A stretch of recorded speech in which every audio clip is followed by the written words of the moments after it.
காஷ்மீர் மாநிலம் பகல்காமில் பயங்கரவாதிகள் நடத்திய தாக்குதலில் பலியானவர்கள் மற்றும் காயமடைந்தவர்கள் குறித்த முதல் கட்ட பட்டியல் தற்போது அதிகாரப்பூர்வமாக வெளியிடப்பட்டிருக்கின்றது. அந்த பயங்கரவாத தாக்குதல் சம்பவத்தில் 25க்கும் மேற்பட்டவர்கள் உயிரிழந்துள்ள சூழ்நிலையில் 16 பேர் உயிரிழந்தவர்கள் இந்த முதல் கட்ட பட்டியலில் இடம்பெற்றிருக்கின்றது.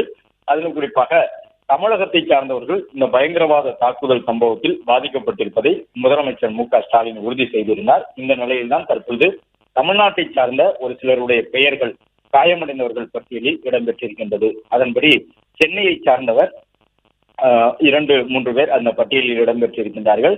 சென்னையை சார்ந்த பரமேஸ்வரன் என்பவர் தற்பொழுது காயமடைந்து சிகிச்சையில் இருப்பதாக தெரிவிக்கப்பட்டிருக்கின்றது.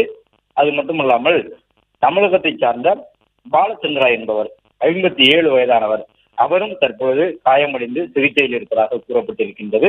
மற்றபடி உயிரிழந்தோர் பட்டியலில் கர்நாடக மாநிலத்தை சார்ந்த மஞ்சுநாத் சிவாமு என்கின்றவருடைய பெயர் இடம்பெற்றிருக்கின்றது.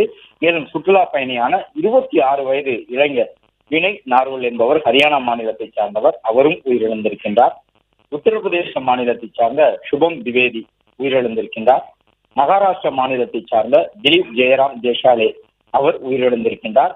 நேபாள் நாட்டை சார்ந்த சந்தீப் நவாப்னே உயிரிழந்திருக்கின்றார். அதே போன்று பிடான் அதிகேரி என்பவரும் உயிரிழந்திருக்கின்றார். மற்றும் அரபு நாட்டிலிருந்து சுற்றுலா பயணியாக வந்திருந்த உத்வானி பிரதீப் குமார் என்பவரும் உயிரிழந்திருக்கின்றார். மகாராஷ்டிரா மாநிலத்தை சார்ந்த அதுல் ஸ்ரீகாந்த் மூனே என்பவரும் சஞ்சய் லகன் லேலே என்பவரும் உயிரிழந்திருக்கின்றார்கள்.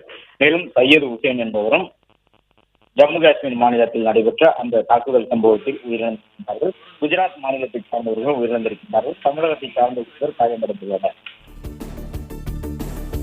பிளே ஸ்டோர் மற்றும் ஆப் ஸ்டோரில் இருந்து பாலிமர் செயலியை QR கோடு மூலம் பதிவிறக்கம் செய்யுங்கள். செய்திகளை உடனுக்குடன் பெறுங்கள்.